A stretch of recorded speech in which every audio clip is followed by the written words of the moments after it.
everybody, welcome to this episode of Mismatch. So I'm really excited today because we're going to get real about love after loss, pressures of social media, and the courage that it takes to live, date, and share your life in this digital age that we are living in.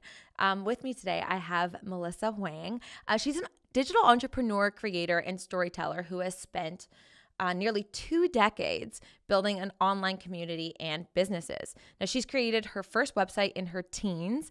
Although she studied political science, Mel went on to work in digital advertising at startups and eventually joining Adobe and Meta before becoming a full-time digital entrepreneur. Now, Mel and I go back to high school days, so it's especially exciting to have her here and honestly talk about all the things that she's accomplished. Having lived much of her life online, Mel brings a unique perspective on evolution of the internet, the age of the influencer, and kind of how that's developed and changed, personal branding, and the intersection of technology and human connection.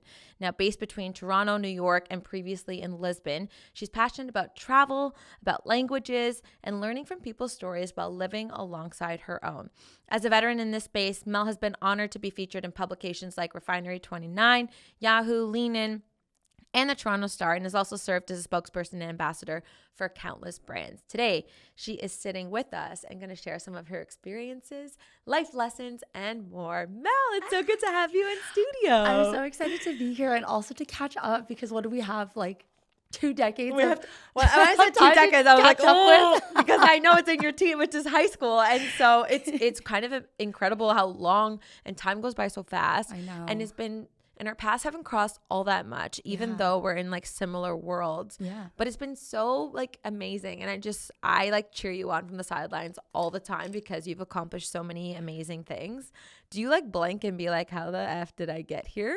Yeah, all the time. Sometimes I still think I'm like 14, like Okay, a good. That 14-year-old makes me kid feel in high better. school and being like, what am I doing here? Yeah. Like, how did I even get here? And I think that's just kind of how life goes. You take one thing at a time and you kind of react to the next thing. And I think I'm in a different space now, but up until now, it's kind of just been really reactive. So it's only in my 30s now that I'm looking back and thinking, whoa, like a lot of things have happened. I know. I feel like that this decade does that to you. In your 30s, you're like, oh, there's like a whole, we're at that midway almost, but I know it's not the midlife crisis like point, but it is like a really big chapter, I feel like, that you've like lived, and especially in this digital world because you've gone through like and seen the changes and advancement like firsthand. Yeah, and all publicly. And this is the thing, like, you know, there were mistakes that were made along the way to like learn it. That's how our generation did it, so that the next one doesn't have to. Hopefully. Hopefully they can learn from podcasts like right? this. Yeah, exactly. But like, when was the point that you realized like, oh, this is a thing for me? Like, this is something that I can make as my career and like take this to another level? Yeah, I think I always needed some sort of creative outlet growing up. I think, and Nicole, you and I went to school together. So I think we grew up in environments that really wanted us to like go be professionals, right? And I think that's the case for like a lot of our generations. Like our parents thought, go to a good school, get a good job. That's how life goes. And so we were really focused on like our studies and becoming a doctor, lawyer, accountant. And so I think for me, this creative outlet always served as my passion project. Like it was always the place where I would be creative, talk about the random creative things that I liked, whether it was fashion or photography or life now. But I don't think I was really intentional about it, if I'm being really honest. And it wasn't until, and as I kind of started this podcast with, it wasn't until I reacted to what was in front of me. And that was really just people paying me money to do this. And that kind of helped me to leap into it a little bit with a little bit more gusto. Because otherwise, I think it's a lot easier for creators these days to like, you know, go for it because they know it's a job. When I left my career in advertising, I didn't know it was a job. I was just reacting to the fact that people were like, I'll pay you. Mm-hmm. And thinking, well, these numbers kind of add up to my salary. So wait, like maybe I should do this. So it was really reactionary, like if I'm being completely honest.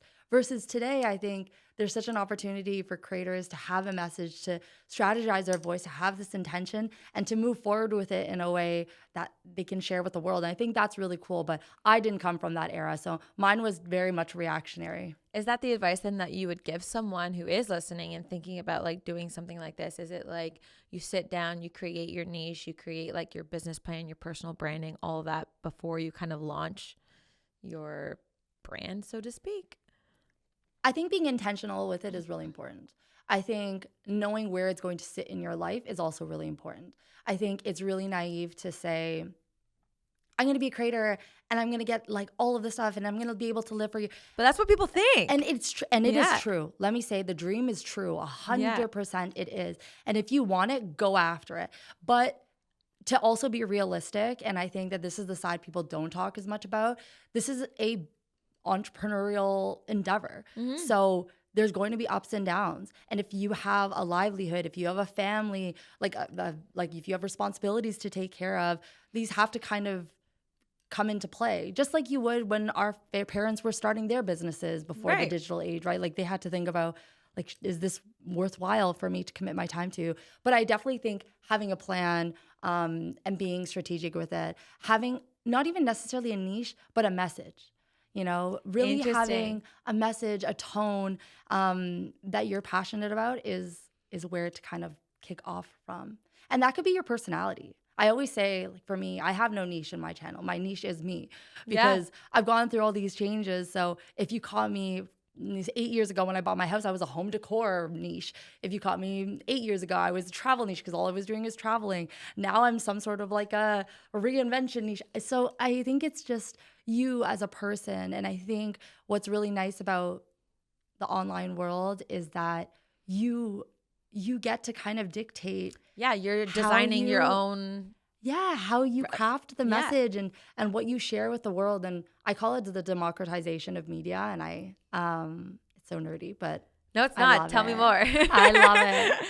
I just feel like back when we were growing up, I never saw people that looked like me in media. You know, like I remember like always wanting to be blonde, always wanting to be the girls I see in Teen Vogue, and none of them were Asian. I think there was one Asian supermodel like who came up when we were in high school, and like I latched onto her like she was my god, you know, because I was like, wow, somebody like looks like me, and like whatever she thought, whatever she went to school for, I want to do that, because I didn't really see people that I could look up to or that I felt like resonated with me. And I think today there are so many people with so many different messages. In fact, every person and every person that you meet has a message to share these days online, it feels like. And as a result, I think it's democratized what and how we consume. And I think it's a really interesting time to be in the space. Where do you think it's heading with all of this kind of freedom? I always say, like, you know, the power of what people have now is to, as you said, like kind of design your own life, like outside of media, but inside of media as well. Like you can share as much as you want and not share as much as you want. And there's a lot of power in that. But at the same time, like, where does this all go? Because sometimes it's so convoluted and there's so many messages. So much noise. That it's like, where's this going to go next? Yeah. You know? I think a skill we're going to all have to develop is like critical media consumption, for sure. And I think the younger generations for sure will hopefully learn this skill much better than us, because they were born with it. Because you are going to have to form like a lot of critical thought. We had to do this before too, right? But now even more so, because now there isn't a filter, right? There isn't some sort of like check and balance, versus before maybe the check and balances were like very, very contrived, but there was still some sort of check and balance, versus now there isn't, you know? So yeah, I think it's a wild west we're kind of in. We're always in this wild west. This digital age is like a wild west. It's true. It really is, because it's ever evolving. But that's the beauty of it. And that's what makes it so fun and exciting, is that there's always like something new. What is something that like you're loving right now, like on social media, that is, whether it's like trending, whether it's an advancement of like an app, or whether it's just like a tonality in what you're seeing people like post and share? I think what I'm really loving is seeing people's creativity shine through. People create such cool shit. Oh my gosh. I know. So But it makes me cool. not want to do anything because I'm like, that's so fucking cool. I can't do that. You definitely Because I admire Yeah. the amount of effort skill. and time It's definitely and cool a shit. skill. Well, you being one of them, So, you do like- very cool things But online. like, girl, and sometimes I see creative. like new creators who I've never seen before. Like they even say like, I only started this 6 months ago, and they're creating videos that like I don't even know how to create. I'm like, how did you do that? With what platform did you do that? And I've been doing this for more than a decade. Yeah. And I think that's what's really cool. Like we're seeing really creative people come forward with their ideas. And I always think like collaboration over competition. Like I'm inspired by these people, and I fall into the trap too where I'm like, I can't do this. Yeah. Like these people are editing faster than me. Like I don't know, I can't pull out this type of stuff this quick. But then I think about like the flip side of that, and the more productive way to think about that is like that is inspiring. And if they can, I can too. And that's kind of always been my theme for life in general. I think I'm a little bit of a hopeless romantic when it comes to that in life. Totally. Like, I just think anything is possible. Yeah. Like I really think you could jump on a plane tomorrow and be somewhere if you want it bad enough. Totally. And you really want to make it happen. You have to do the logistics, but you can. So that's how I try to see it. But I fall Girl, into you're that preaching mess to the too. choir. I'm the exact same way. I'm like, if you want anything, like dream big, aim high, because sincerely, like anything is possible because Especially we've seen now. it happen. Like if you're dedicated enough, like you said, because you have to like put in the work, whether it be to book a ticket, make the money to be able to do all these things. But like, it's possible. Anything is possible. Yeah. If you had to pick one app that everybody should have to like edit or use as like a helping hand, what would you recommend? Right now, I wish this was sponsored. we should get paid. We can make this happen. We should get paid. It's coming to from say your that. mouth, okay? No, I'm just joking. I actually genuinely use just two editing apps. Really? So I really just use CapCut and Ditto. Adobe Premiere. Yeah, and ditto. Adobe Premiere only because like I've grown up using it. Yeah. So I'm just used to it, but I really don't think you like necessarily need it unless you want to do more advanced things. But CapCut is such a powerful app. Right? I know. Truly. And like they're advancing so quickly. I think the AI, like generative imagery space is also going to trickle in. It has already in CapCut, and it's so powerful. But yeah, I would say that those are probably the only apps you would need. Yeah, that's pretty straightforward and simple. And honestly, I use the same. So yeah, that makes me feel better. Yeah. Girl, there's like specific niche apps. Like there's so many. Yeah, like there's this Higgsfield AI one that I used to do this trend, which basically blends your photos into like a moving video. And I did this for a partnership for Turkish Airlines, and it looked so cool, but it was so niche. And like I'm not really like a generative AI content creator, so like it was a very specific project that I used it for. But there's a tool for everything. There is a tool for everything, and there's like you can learn it. It's not. Yeah. It may seem daunting at first, but then you can like teach yourself and learn it very 100%. easily. And there's so many like tutorials and videos now too that can walk you through it literally. I love a good YouTube tutorial on Adobe of like showing me how to Girl, figure something out. I was like, that's the only way I learned it. Really? Yeah, that's how I learned it You're too. kidding. Like I'm like, how do you make this blurry? Yeah. Except honestly, Adobe has kind of made it is very manual. Like CapCut definitely solves the issues for a lot of the things. For sure. That I'm It like, simplifies a lot of things. yeah, I'm like, I'm too lazy to go learn this on Adobe Premiere. Like, let me go make it more efficient. Just click one button. I hear you. What about your love for photography, Mel? Like you are such a talented photographer. Oh gosh, you're so great. How did that develop for you? I know you're saying the creative outlet, but like how did that become a thing too? Because not only video, it's photos too. Yeah, I think I always loved like imagery in general. I think it was just my obsession with media as a kid, just growing up. And then like in high school, you probably remember, like I dabbled into like a bit of modeling. And then that like it makes you obsessed with imagery and like how images come across and also how you look in imagery. Yeah. Which is like a whole other topic we can also talk on, because that's also. And you do the best how-tos. Okay, if everybody has to like go online and watch your stuff. If you haven't already, do it now, because your pose guide is like my like 911 to when I have to go do. I'm like, I'm gonna refer to Mel's post on how to pose because it's so helpful. Honestly, thank you for that. And this is like one of those creator like realities too, where for me, this was my sort of launch pad into, I guess, like a larger audience. I went viral during COVID for like teaching people how to take photos and how to pose in front of the camera. And that really was just born out of, like you said, like my love for photography and my love for image creation that pre-existed like these posing videos. And I was creating these photos just because I was like, whoa, we're in these cool places. I was traveling a lot and I was like, let me take this epic photo and how can I look the best in it? So I just generated this skill. And during COVID, because we weren't able to travel and we weren't able to go out and take these photos, then let me teach about how these photos came to be and how to pose in them.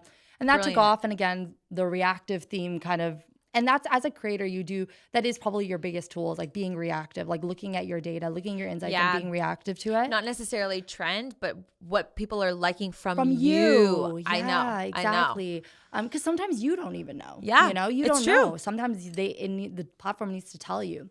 Anyhow, and so that's kind of, I think, where that came to be. And I really didn't think I was that much of an expert of it, but I think that sometimes it's helpful to have a guide. Even now, when I'm trying to recreate a vision in my mind, I'll still go to like Pinterest or even Google to see like what images at the beach inspire me. And then sometimes I'll go and recreate them. And I think that that's kind of where we are as like a creative industry. There's nothing really unique anymore. It's just your spin on it. So I like that. Well, because at this point it's like everything has been done. And I love the question. I used to really struggle with the question when people would ask me like, what makes you special? What makes you unique? Yeah. And my answer for a long time was like, I don't know. And now my answer is me. Yeah. Like my perspective, my personality, my take on things or whatever, because everything has been said and done. There's a million people that like look like me, do what I do, but like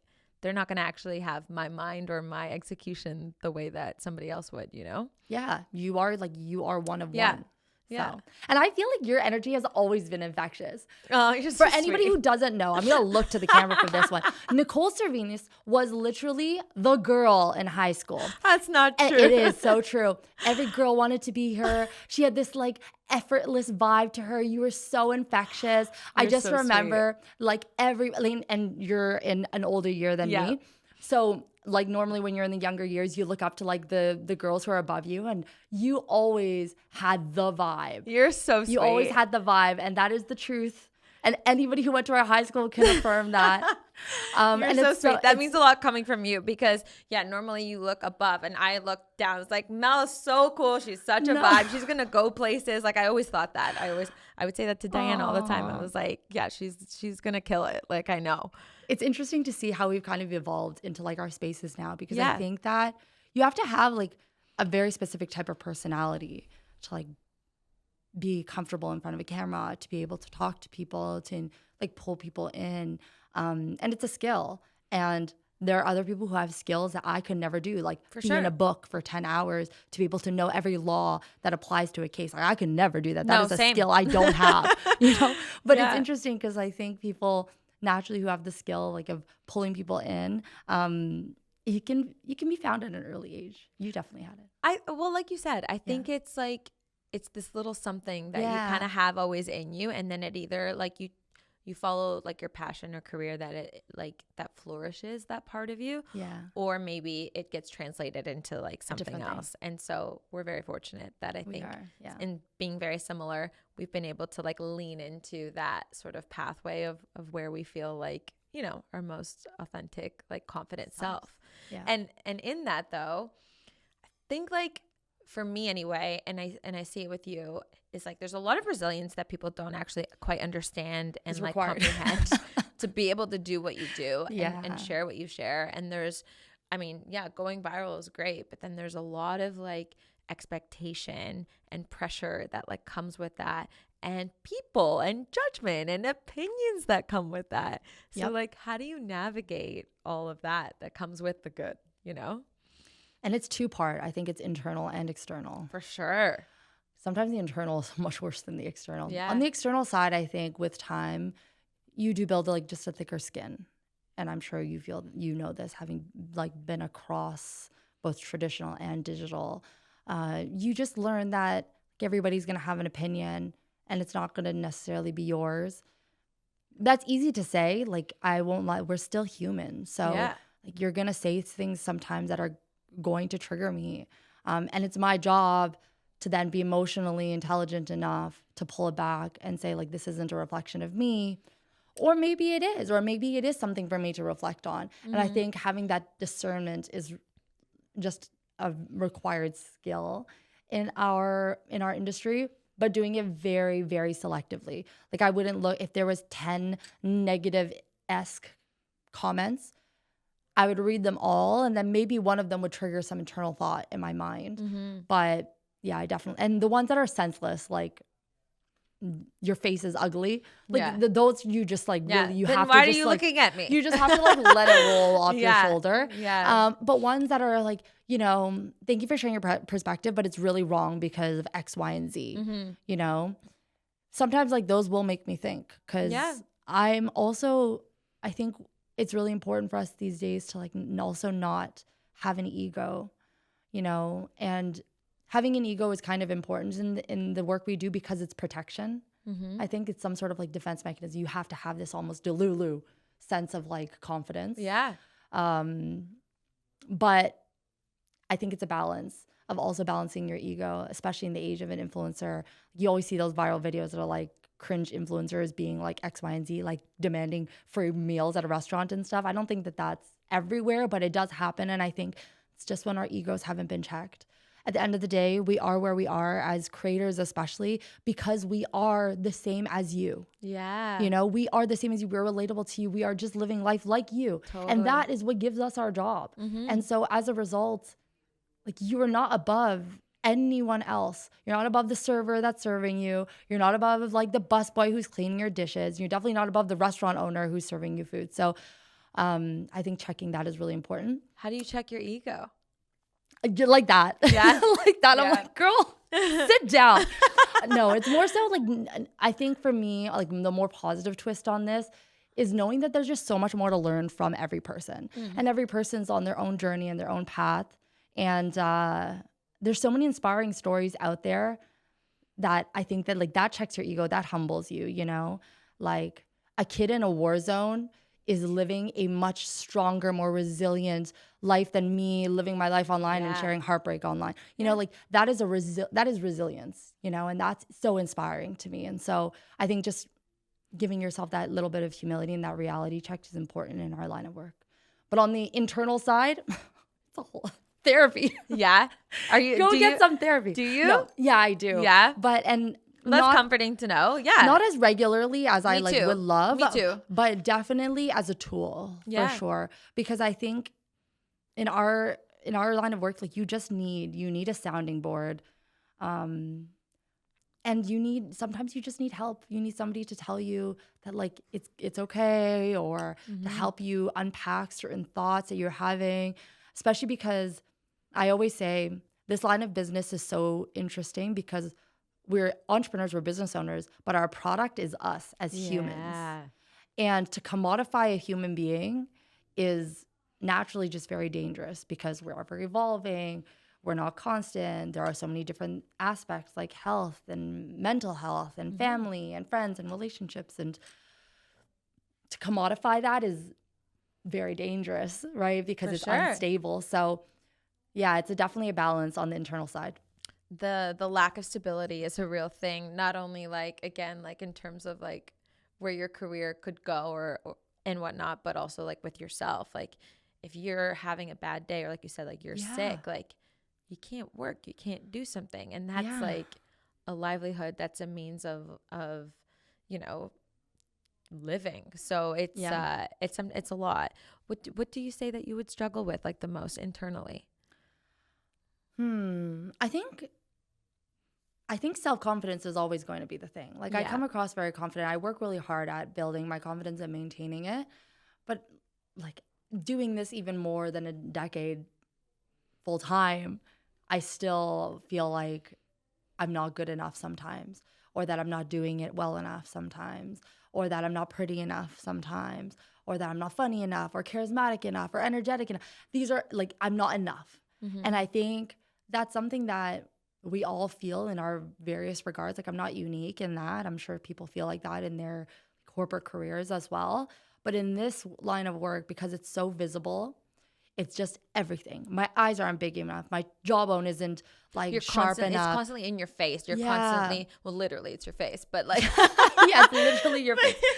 But you know what I mean? Like you were like analyzing yourself all the time. So it's a lot. Yeah. I would say that. Recently, I think it has also been more like my mindset. Like, is my mindset good enough for like what I want to share and what I want to do?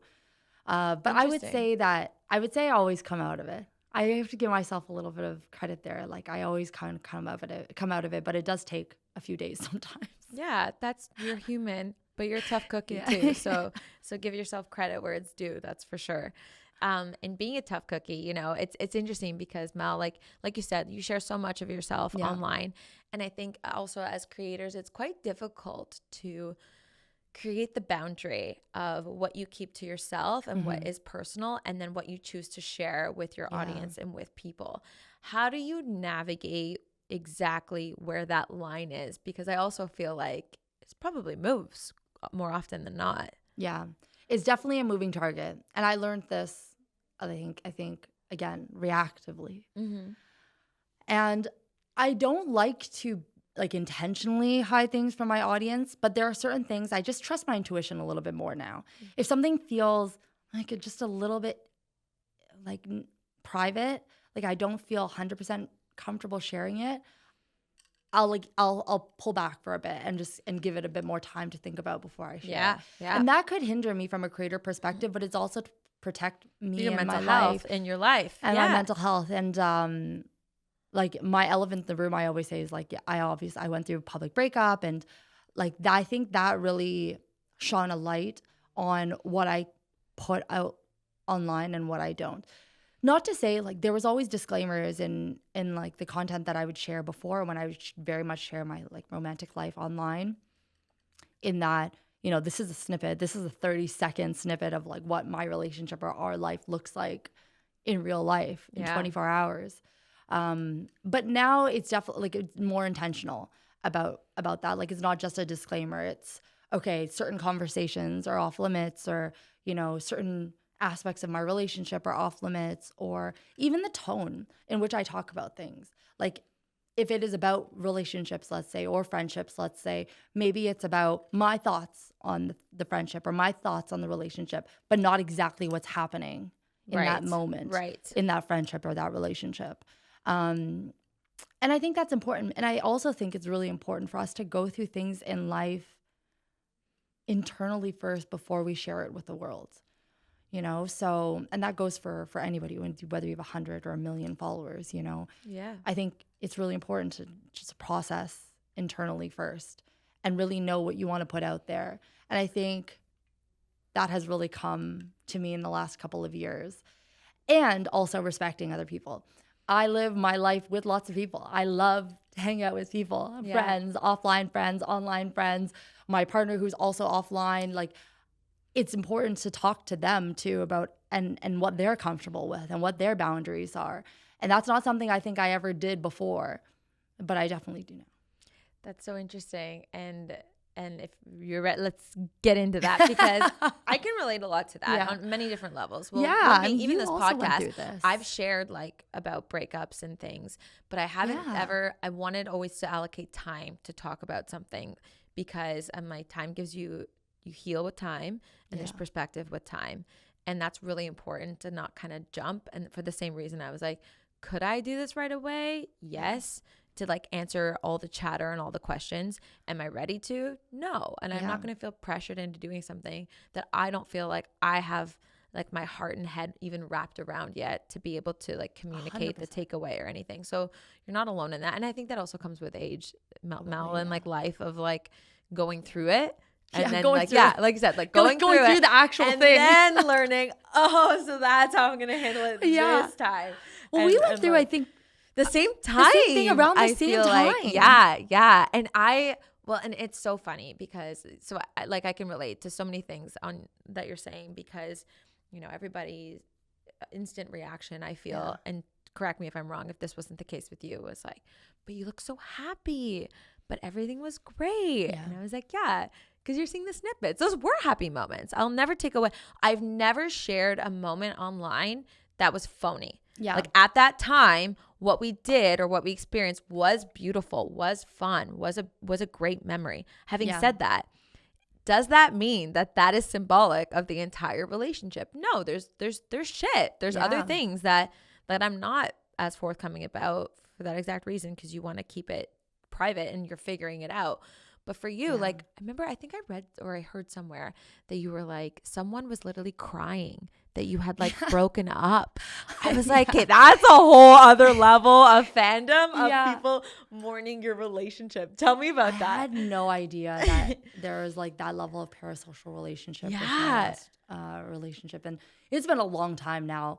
But I think it's kind of just like my elephant in the room sort of thing. And so, yes, I have that story has come up quite a few times on like various podcasts and stuff, because it's just like the funny reality of like what I went through and like what we both went through going through that process. But yeah, I just, the day that we, you know, publicly shared that we were no longer together, like somebody had said, there were hundreds and hundreds, like honestly, I think the post has thousands of comments, but hundreds of DMs like sharing their condolences and their sad feelings. And I was like, well, I mean, you're not going through the breakup, but I mean, I don't know. There's like a bittersweet moment where half of me felt like hugged by my community because they were also sad. And so it felt like we were mourning it together. Although at that point that we had shared it online, we had already mourned it for like 6 months at that point. Oh, really? That's how much time you waited? Yeah. Yeah. What made There's a lot of logistics. For sure. You were living together. Yeah. Of course. But yes, a follower did send me a video of her crying. And she said something along the lines of like, I can't believe you would do this to us. Oh. And I was like, I mean, like, I don't know what you want me to do. Like, yeah, it's me, not us. It's like my life. It's wild. What? That's wild. Sorry. No, not at all. I was saying, so when you decided to make the public post, like, why did you feel like it's very clear why you chose to do it, but like how much thought and kind of time did you kind of wrap your head around to decide to even let people know that that's how you were moving forward? Because also you could just go on pretending like you can do whatever you want. It's your life. It's your platform. Why did you want to do that? And how did you do that? I think we kind of had to. At that point I was like, I mean, I still shared like every little thing in my life. So I would have had to address it at some point. And we were creating a lot of content together at that point. So yeah, we definitely had to make that public statement, because I mean, I guess we didn't have to, but then the questions probably would have like lingered for like years. Yeah. So it was just easier to get ahead of it. To acknowledge it and just say it. And we did it together. And like we really sat down and talked about, like, I crafted it and had his thoughts on it, and you know, got sign off on how we wanted to proceed. And we kept a lot of things private, right? Like somebody said on the post that it looked like somebody from PR wrote this, and I was like, AI didn't exist back then. But thank you. Yeah, it was like because we shared the things we wanted to share. And I think there was that moment that really made me realize that there were some things that we really needed to keep private between us, and that like were important realities for us. I'm sure people can maybe deduce now, like 3 years later, and how I've evolved, like maybe what things went wrong. But like in that moment, it was really important that we ended that front like as a team, and that like, you know, we're no longer a team, but we're a team and telling you this. And thank you for your support. Thank you. And that's the thing when I mean it's bittersweet, because I'm so grateful. I'm so grateful that so many people tuned into that time of my life. Because like you were saying, it was such a great time in my life. Like I have no regrets. In fact, I'm so grateful. I'm grateful to him. I'm grateful for the love. I'm grateful for the moments. Like I'm so grateful for that time in my life. Doesn't mean, like you said, it's the right thing for me moving forward, but I am so grateful for that, and I wouldn't go back and change it. So I wanted to make sure that came across. It certainly did, for sure. Now, a lot of people who are like public with their relationships sometimes think to themselves, I'm scared to break up with someone because of the repercussions of online, of like what people are going to say. It's like, and that's a part of it, is like sharing something. Yeah. You got to get Like you have to fully understand the repercussions of what that looks like online. Like a hard launch, there's a lot that goes into a hard launch. Okay? There's a lot of thought but there's also a lot of thought that goes into when you break up with someone and they're all over your feed and it's like, okay, now I have to like erase. Okay, so the first thing that I do, and this is maybe not great advice. I delete everything. I am savage road. Like the first thing I do is even in my phone, I'd say like after a week of like mourning the relationship, I delete everything. I get rid of clothes, sentiments, things that were bought for me, even jewelry. Like I'll give it away or I'll sell it or like put it in a box and be like, Mom, do something with it. I don't want to ever look at this again. And same with photos. I delete every photo in my phone. So there is like zero memory. Yeah. And then I will erase social media. It was like, okay, today I'm going to delete 2 posts. The next day I'm going to do 3. The next, and like slowly it like disappears from the grid.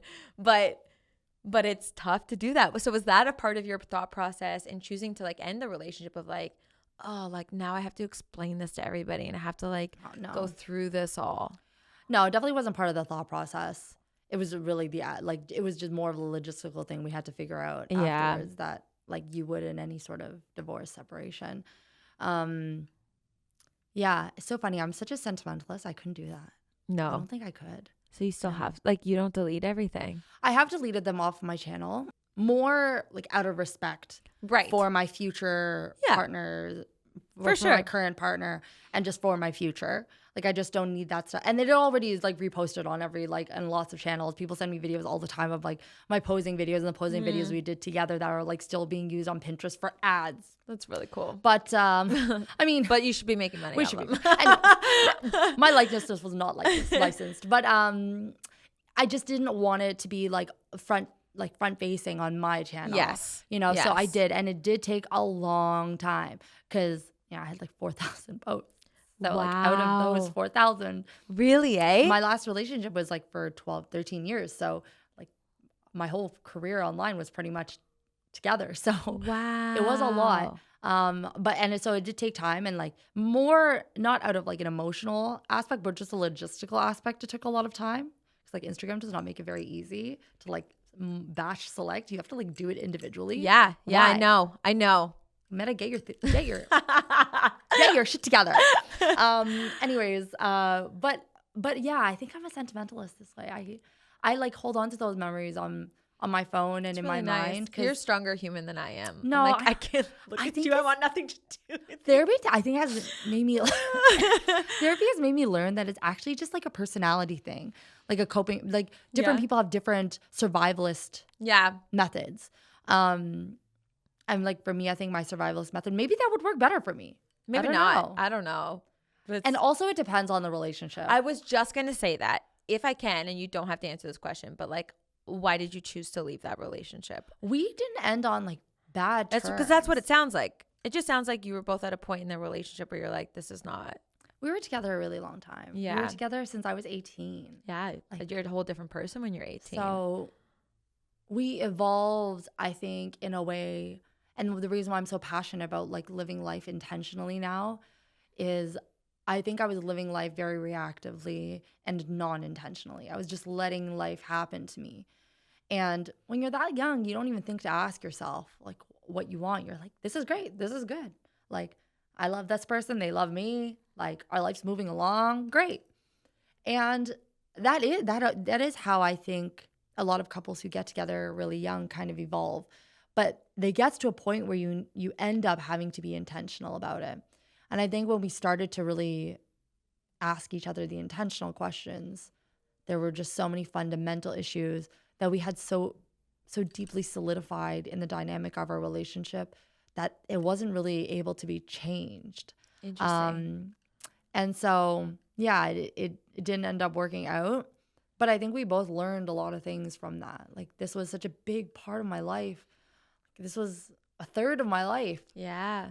You know, so a lot of my life learnings came from this time, this chapter. Mm-hmm. And that's why I think for me, I will always say, like, I'm so grateful. I have so much love for this part of my life and for that person because, like, it did really shape me into the person I am today. And I really don't think I'd be this person if it wasn't for that decade For sure. of being together. But yeah, I think we just got intentional with it. We were like, what does like a household look like? What does like our dynamic look like? What do our responsibilities look like? And because we were both creators and like living this like fun, wild life, we never had to like stop and think about those things. Right. When you get married, you're kind of like, all right, well, like now we have to kind of talk about this. Yeah. And a lot of like the deep-seated like resentments or things that like started to show up in your late 20s and 30s come out to the forefront when you actually have to talk about like how you want to intentionally live your life moving forward. Yeah. Those are like really hard conversations to have, especially because I think when you are with someone for a long period of time, you feel pretty confident in like knowing where they're at and who they are. But then, yeah, there are just, like you said, there's the really specific, and I've learned this too, like intentional questions you need to ask about how you see your life going. And it's better to ask that like as soon as you did than like going along for the ride, because then so many people wake up and they realize like, am I happy? Like, was I really happy in this life that I just went along with instead of this life that I'm like choosing to build with this person? Yeah. You know? Now I'm like, this happens on the second date, these questions. I'm like that too. Not that I'm dating, but like I'm a nightmare, Mel. I want to know. I want to know. Give us the tea. Have you already spilled this on the podcast? Because if not, give us the tea. Like, what is your dating situation like? I'm dating someone. Oh, you are? I am. I feel like I've been more protective over figuring things out for myself before kind of sharing it. The same sort of thing. Yeah. Did you find that in your new relationship as well? Yeah, for sure. Yeah. It's not my instinct. Like my instinct is to share everything. Same. It goes against every instinct that I have. Yeah. Same. Because I'm like, I'm happy. I want to share my happiness and my love with like my community and like I'm same. But yeah, I definitely like, I thought back on it. But now that like obviously my partner is on my channel, there's like different things to think about for sure. And like you said, like there's so many things that go into a hard launch. Like how does this person want to show up? You know, are they cool? Are they okay with showing up in candid moments? Are they not? Blah, blah, blah. Does he have social media or no? He does now. Okay. He was a super, super private, and he still is a super private person. But the reality was like we were together for like, starting to be a long time now. And I had to be like, I can't just like hide this part of my life. So if you are going to be on my channel, one, are you comfortable with that? And two, what does that look like? What are you comfortable with? What are you not comfortable with? Do you want to see things in advance? Do you not? Do I have full reign? Do I not? And these things kind of evolve as they go. I think this is the case. You're very thoughtful though in like asking those questions. I don't think too many people would, and they would just assume or do it, honestly. But then you get just trapped in the whole, like, then you're reactive. Yeah. To like what happens afterwards. And I would never want to put somebody in a situation that like they didn't choose. Yeah. But that's going to evolve. And we are in a new age where like there is no rule for this. I know. And that's what's so hard, I think, is like there's literally no guideline of how to do this. Like I was explaining what soft launch and heart launch was to my mom the other day. And she's like, sorry, what is that? She's like, the soft launch is only up to here, Mom. Okay? Hard launch includes the face. Yeah. I died because she was like, oh my God, like that's so like we never had anything like that. I'm like, but this is the culture of like what we live in now, it's people so were funny. Calling my partner, like at one point I shared like a soft launch at the Keg, like a date night. Yeah. And they were referring to him as like the Keg man because we went on a date at the Keg and like this is the only time he showed up. So they're like, where's the Keg man? Is the Keg man coming back? And I'm like, this is so funny. Or like the BRB man, because I'd always be like, BRB on this. That's so funny. Yeah, it's like, and again, it's like it's commodifying, basically, it's branding moments of your life. But that is our job, and so that's just the unique aspect that you kind of have to balance. For sure. Going back a little bit before we talk about your new partner, how did you, from your breakup, go back to building you as a brand? Because for so long it was the two of you, right? And like that becomes so like natural and easy as a part of your day to day. And not only are you experiencing that like again online, but like behind the scenes, it's like you're healing trying to like move on with your life, build yourself, do work, and like, but then at the same time, you're also having to like share that part of you online, which is really hard because it goes against what you were doing, what the 4,000 previous posts were. You know what I mean? And not just that, since I was 18. Yeah. Like I didn't know an adult life. Yeah. Other than that. That's wild. Isn't that wild? Like is. Sometimes I think about it and I give myself some grace because when I'm really struggling about trying to figure out like life, I'm like, listen, girl, like you're like, I didn't have to do that, or I didn't have to figure that out by myself. 100%. Because I was 18 when I entered that relationship. So I definitely in the last 2 years have been a lot of self-discovery. I think it's forced me to self-discover and to rebuild what I don't think even existed, because I don't think, again, I was intentional about even asking myself, who are you? Who are you? What are you proud of? Like, what are you proud of in yourself? Mm-hmm. I never had to ask myself these things. Like, what validates you for you? Mm-hmm. And those are so important when you're trying to build yourself back up, or even just define who you are. And for me, it was just defining who I was as an adult without this person in my life. Mm-hmm. And so it was drastic. It was aggressive.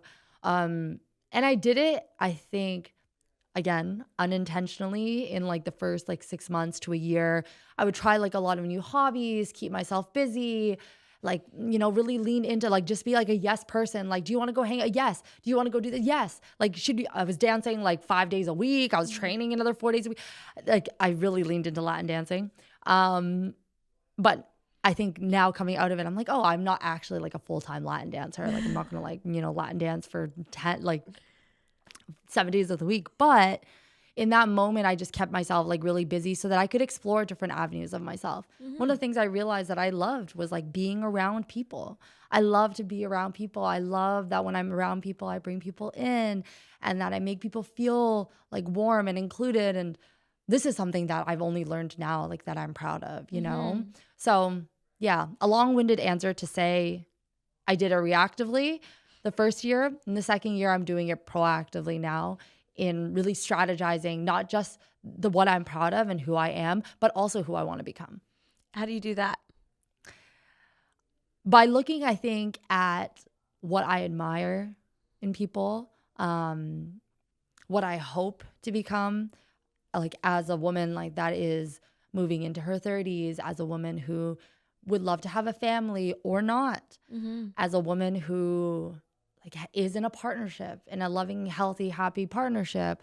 Like, what do these things look like? I think asking yourself those questions and looking at the things that you admire and people who are doing these incredible things really helps you to figure out the science of it all. And so I think that's where a lot of my content stems from today. And I always say like they're pieces of my diary, but like the 5 skills that I'm like learning for X, Y, and Z reason, to be attracted, to be sexy, to be magnetic, to be confident. Like all these things are things I'm actually just actively working on myself and just trying to be intentional about myself. So well, that's really beautiful. And you are helping a lot of people and sharing like how you're identifying and like going through and navigating all of it. And that's why people love following you a lot. Yeah. I hope so. And if not, I mean, like, it's really just a visual diary. It's beautiful. It's beautiful and it's helpful. So that's like double win, 100%. So then I have to ask, how did you meet your partner? Also, like being a public person, being like out in events, like how do you date? Did you go on a lot of dates before you met him? No. I actually was like, I'm not going to date. Okay. Yeah. Because also dating at 18 and then jumping into this pool are two very different swimming pools. Girl, I have never been on a dating life in my I still have not been on a dating app in my life. Really? Yeah. God willing, I don't. You're lucky, okay, Mal. I don't have to, because I just feel like all the stories I've heard have all been negative. I need to hear some positive ones. Actually, some people I know like have gotten married and been on dating apps. So like there's definitely hope out there. There's some good apples. They're good apples, but you probably have to like go through. You have to weed, right? Yeah. I feel like you would have like a lot to say about this. That's a different podcast. That's a different podcast. But no, we were actually friends. Like we're friends pre-existing. We had met like through mutual friends in the Latin dance community. So we had already like knew each other, but like I wasn't like thinking of him as a In that way, romantic yeah. partner. Like it was just somebody that was like a good acquaintance in the space. And I think we just started becoming closer because I had more time. And like I said, I was just being a yes person. So like, yes, let's hang out. Yes, let's do this. Yes, let's go here. And I think like just naturally that chemistry kind of existed and like came to flourish. And then it just organically kind of became a relationship. That's so nice. That's so sweet. Yeah. Did he like have like, what was the turning point? Like, was he like, did he bring it up? Did you bring it up? Did he lean in? Did he make a move? Like, because there's always like in that sort of gray area, there's one person that like takes the chance of like, we'll see how this goes. I think I was giving off probably the vibes and then he made the move. Yeah. You were giving the eyes. I say that. I say that to him. I'm like, on a date when I want to kiss you, you'll know. I'm like, I give you the like, I can't kiss do you. it right now, but like, I feel like I give the eyes, you know. there's like a stare. There's an intentional stare that you give that you're like, okay, bud, like lean in. Lean in. Yeah. But then our actual relationship, I think, developed more because like I was like, where is this going? Yeah. Like what is this? Especially coming out from where I was, I like wanted to be more intentional with where I was moving. Yeah. So yeah, I was like very much more direct with that. And luckily, like he is one of the good apples that I think is not like he's not a serial dater either. He's like very like marriage focused minded. So I think that like intentional part of me that was like, I'm actually looking for a life partner and I'm clear about what I'm looking for in that. Like he was already kind of also in that mindset. So it was easier that way because we didn't have to like really align on that. Right. Like we knew you were both had yourselves like figured out in that way of what you were looking for and then it came together. Yeah. And like we were dating for a purpose and we still are dating for a purpose in that like we're trying to figure out like, is this my life partner that I want to build the rest of my life with? And I think that for me and for any like person out there, like that is knowing what you are dating for is so important. And then also being upfront about what you're dating for is so important. So what are some of the things that you had like communicated that maybe previously you hadn't even like been able to identify that now in this relationship you like led with?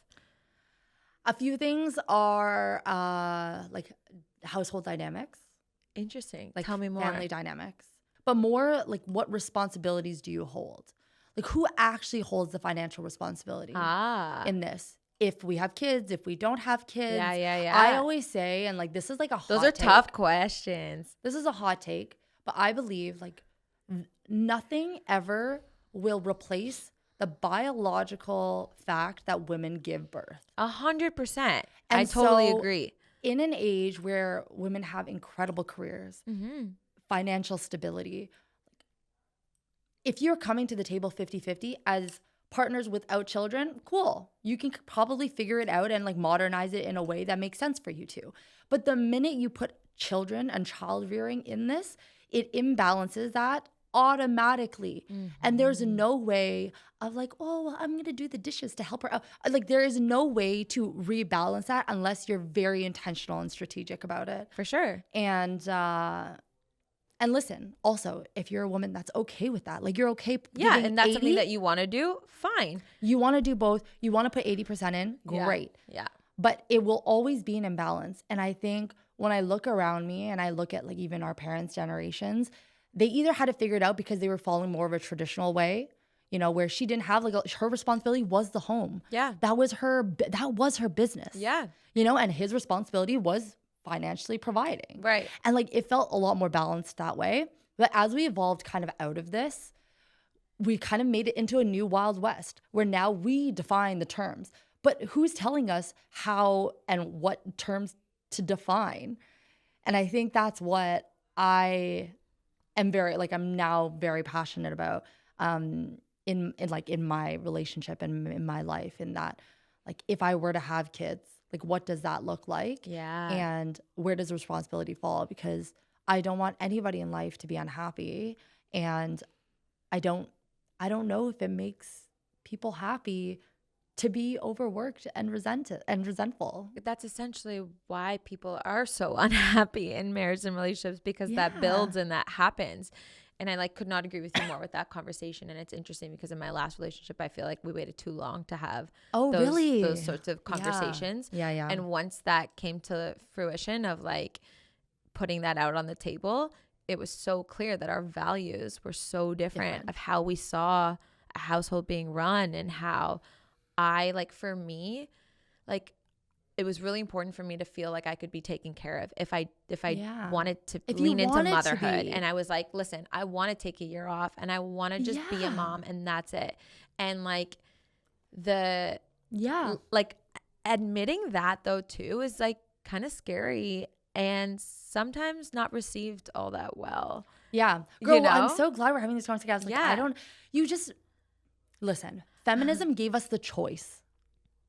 Feminism gave us the choice. It did not handcuff us into a new thing. So it didn't handcuff you to your job, to being like a boss girl, unless you want to. I don't want to do it all the time. I don't want to do it all the time. And not just that, but like if I want kids, that is a physiological, psychological change that happens to me that that he doesn't need to do. Yeah. And so if I want to be able to take a year off, I need a partner who is going to feel like it is their responsibility for the family that they brought into this life with me. Exactly. To do what they need to do. And I think, unfortunately, that messaging wasn't really taught to us, right? No, because it's, I think it's responsibility. Yeah. And that word is thrown around a lot lately. And I think, and I speak more like, obviously we're in hetero relationships, so I'm talking about men in this regard, but that responsibility is scary to a lot of men. Like I feel like more and more, because now the expectation is that women like do everything. Yeah. That the second that you're like, okay, like maybe I need some help, or I'm gonna take this chapter to do this, so I need your support in this way to like fill up. Like the percentages are always gonna change. As you said, there's gonna be imbalance. Yeah, always. And at this point, this is going to be the balance. The percentage will be this way. So I'm going to need your help is like scary. A lot of guys can't handle it. Interesting. Have you found that? Oh, Do you feel like, is it the financial responsibility that they feel scared about? Yeah. I think it's financial responsibility. I think it's, I would say that. Because we live in a age of like 50-50 sort of thing. 100%. And there's a little bit of like fear of like, oh, it's all on me. It's like, yeah, it's all on you because you put a baby there. Like we decided this. Like we like, do you know what I mean? And it's so funny. And it's so funny that because again, like and I feel like our parents' generation, it was not that. It was like men just took that on and like did that, and it was just like that's what it is. But now there's like, it's so frustrating because it's like when you are really successful as a woman, if you are really successful making a lot of money, then you have all the responsibility to figure out everything. Yeah. But then you're also so intimidating because guys feel beneath you because you're so successful. But then the reverse, when you want to pull back and lean into that, they don't want to step up. They don't want to step up. It's like too much. Again, I can't handle it. Can't handle you this way. Can't handle you that way. Clearly, we're not the problem. Is all that I'm saying. Or just endless. Like I think. Like in hetero relationships, like today, it's definitely a definition thing. We need to define these because the roles are no longer defined, which means that you, for yourself and for your partnership, need to define it. Because if not, it goes loosey-goosey and then you have like a lot of mismatched expectations, And so, I think it's so important to realize, but I'm very passionate about this. Like we can do it all for ourselves now. Yeah. And this is why I think you're seeing like the single epidemic. They call it like the lonely male epidemic and then like the single female epidemic. Like we're all single because nobody knows what they're supposed to be doing with the other person anymore. Like you're like, what do I have you for, and what do I have you for? Like, I really I can don't do everything know. by myself. Yeah. And guys are like, oh, I don't want to take care of her. Like, I have to take care of myself. Right. And then girls are like, well, I can take care of myself, so I don't need you to take care of me. Like, so why? So then we're not coexisting. We're not partnering up anymore in a way that like fulfills each other's needs. So you really end up having to take it back and think about like what you're looking for in a partner and what needs that partner fulfills. And then does this person fulfill those needs? And I think it's okay to need someone, Yeah. like need help or Yeah. need someone to balance you. And this is like therapy. This was like my first session. I think that when I like started back with her, she was like, because I said, I was like, I don't want to need someone. I just want to like want someone. Yeah. And she was like, Nicole, like imagine how your partner would feel in saying like, I don't need you. It's like, yeah, I come across a little like harsh maybe. Yeah. But she's like, but you do, like you want to need, like to need and to want can coexist in the same place. And it doesn't make you like a non-sufficient person or, you know, not independent. It's called, that's what a partnership is when you can like rely on someone. And that translates into needing someone. It doesn't mean that you can't do it. It just means that you're allowing that person to provide that for you. And that's not a bad thing.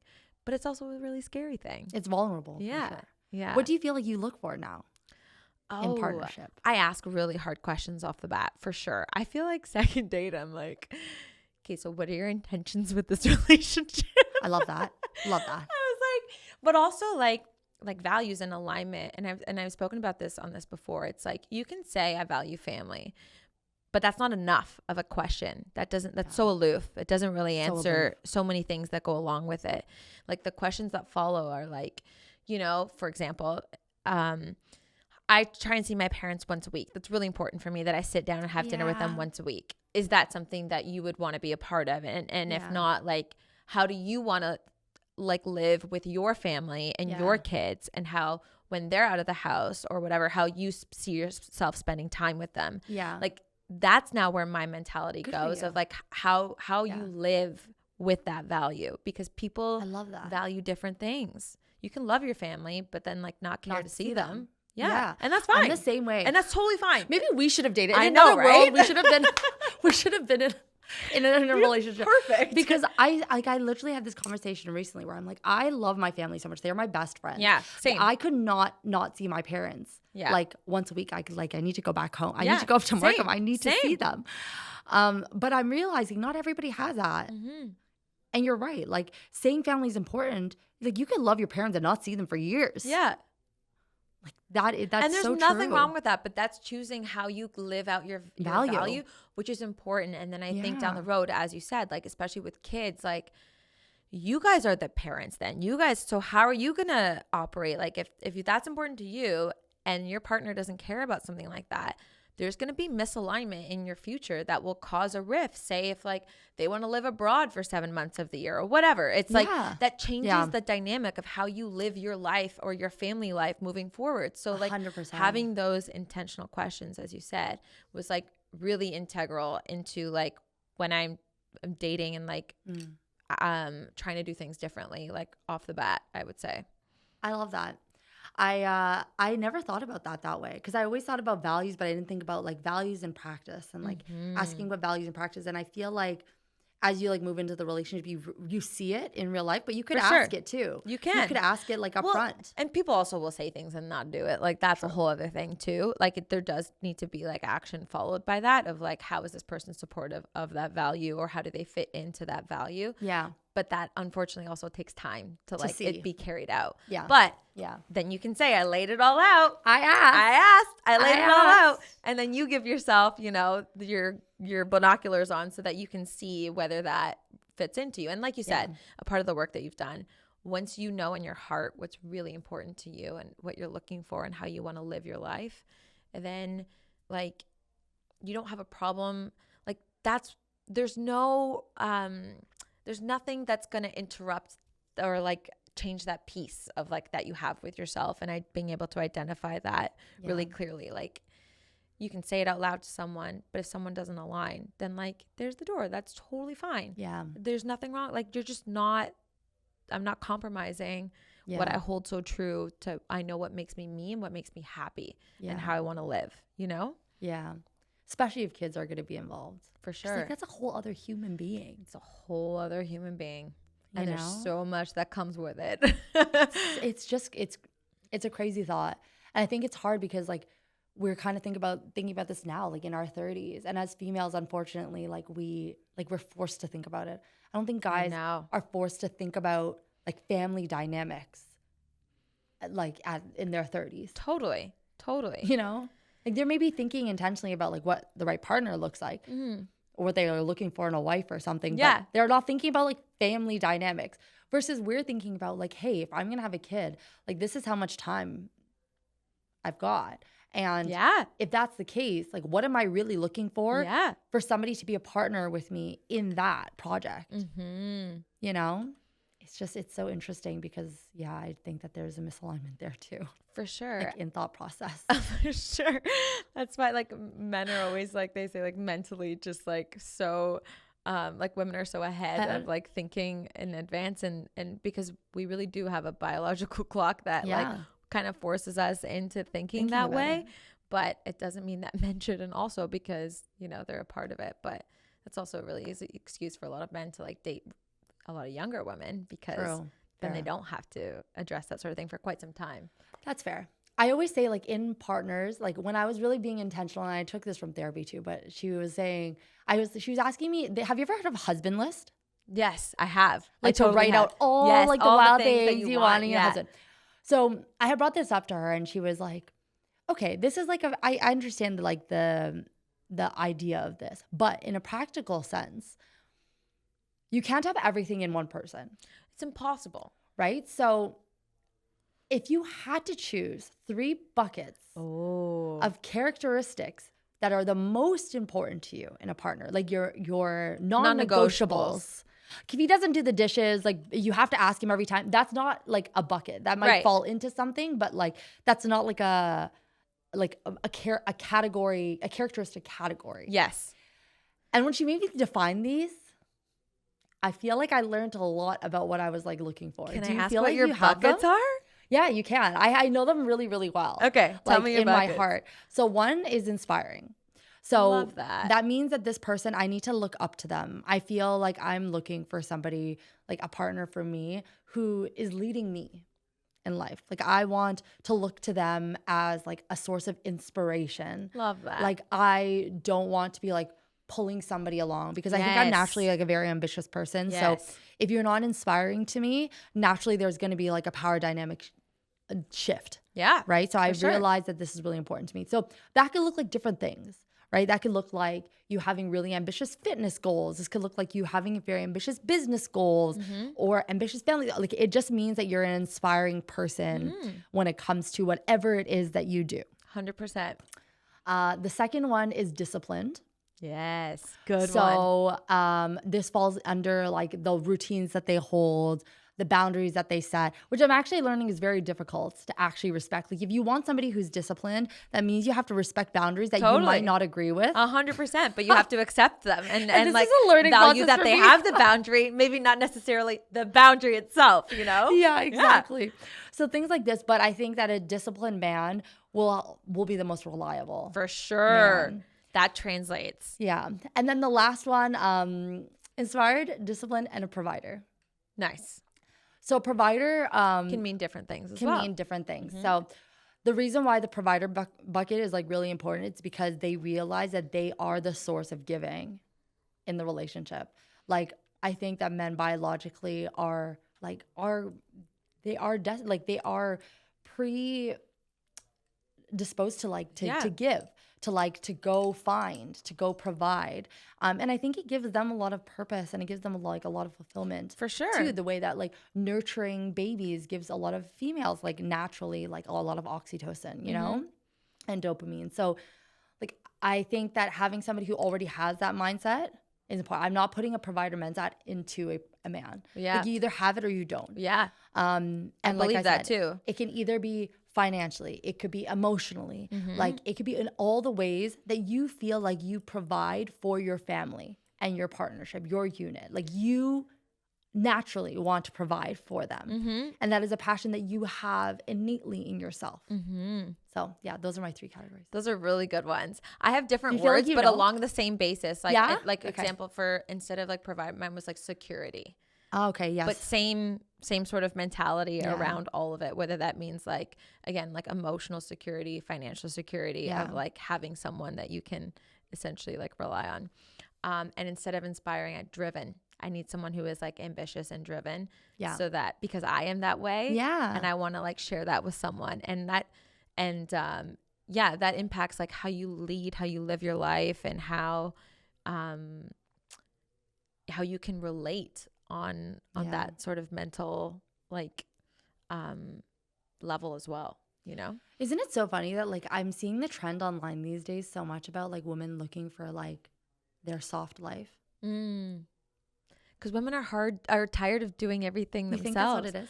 Oh yeah. I think I just said this to someone the other day. I was like, I feel like I'm in my soft era of like being cool, doing less. Yeah. Like I'm tired of doing everything all the time for everyone. Like especially in relationships, I'm like so I take that on, and I hate that I do that. I become the leader, I become the person dictating plans and I feel that. having like initiating conversations, and I'm so over it. I'm like I want to be led. I want to lean back and enjoy the ride. I'm so tired of this, you know? Yeah. It's so interesting, the trend. Like when we were growing up, it was like boss girls. I know. Sophia It's like Amoruso. women do everything. Like, you can we do can it all. Yeah. Yeah. And it's so interesting because I think we were fed this dream that we're only now realizing in the moment, real time, is like a broken dream. Listen, if you're doing it and you're loving it, all the power to you. Yeah, kudos. But I think a lot of people are realizing that it wasn't actually as glamorous as we grew up thinking it was. And it's okay. Yeah. You don't need to feel bad or guilty or lesser than, or that you're not like, you know, good enough because you feel that way. Like it's okay to feel that way and want to be like, to take a break, you know? Yeah. Or to let like somebody else. I think there's nothing more attractive than a man who's like, I got this. I know. Like, I got this. Don't worry. Relax. Like, right? And it's honestly, it sounds so ridiculous because it's so simple. It's so but simple. It means so much. And beyond that, you know what that does to women's psychology? It makes them want to do I'll take more. all my clothes off for you. I'll do whatever you want. Like I will literally it's literally because like the other day I got home and I was like, your hook for right? Find out what she'll take her clothes off for. But the other day, it sounds so simple. It was like he was at my place and I was like out and about. I was working and he was working from home. So he was at my place. And again, without any questions, he just asked, what time are you going to be home for dinner? I was like, probably 7. Yeah. Perfect. I come home. He's like in my kitchen, a whole spread of dinner. Everything is like clean. He's got like music on.